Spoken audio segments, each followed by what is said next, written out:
Hello, it's Reverend Chris Taylor here again, and today it is the last story in James the Red Engine by the Reverend W. Awdry, and it's called James and the Express.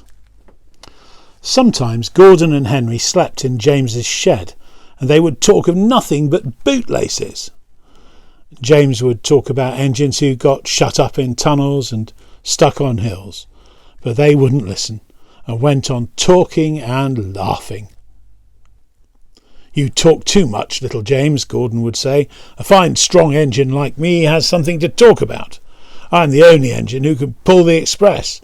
When I'm not there, they need two engines. Think of that." There they are in the shed together.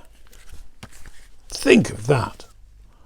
"I've pulled expresses for years. I've never once lost my way. I seem to know the right line by instinct," said Gordon proudly.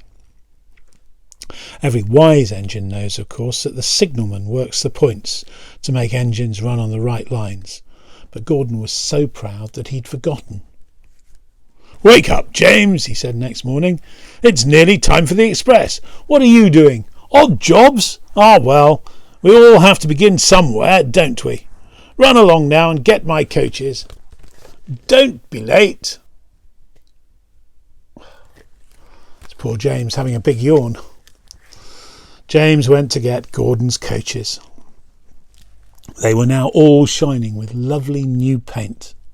He was careful not to bump them, and they followed him smoothly into the station, singing happily, "We're going away, we're going away." "I wish I was going with you," said James. "I should love to pull the express and go flying along the line." He left them in the station and went back to the yard, just as Gordon, with much noise and blowing of steam, backed onto the train. There's James bringing the coaches. Oh, look, there's the Fat Controller. The Fat Controller was on the train with other important people, and as soon as they heard the guard's whistle, Gordon started. "Look at me now, look at me now," he puffed, and the coaches glided after him out of the station.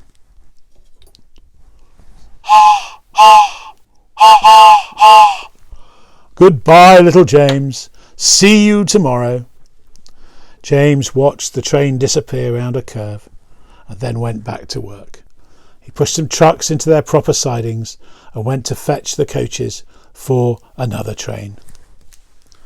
There's Gordon going past James with his express.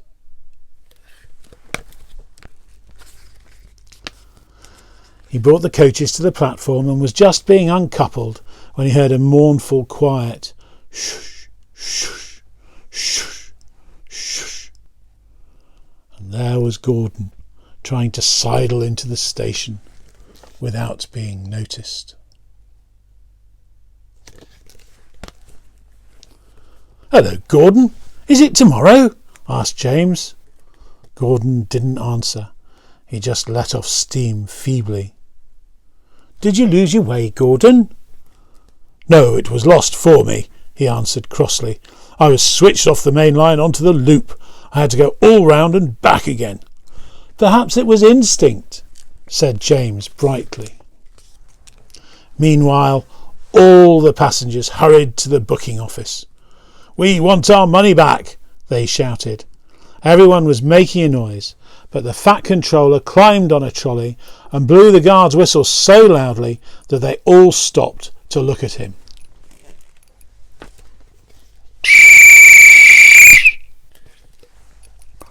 That was quite loud, wasn't it? Then he promised them a new train at once. "Gordon can't do it," he said. "Will you pull it for us, James?" "Yes, sir, I'll try." So James was coupled on and everyone got in again. "Do your best, James," said the Fat Controller kindly. Just then the whistle blew to get in.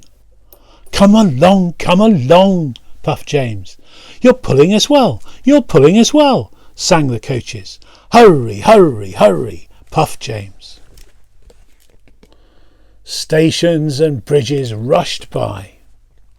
The passengers leaned out of the windows and cheered, and they soon reached the terminus. Everyone said thank you to James. "Well done," said the Fat Controller.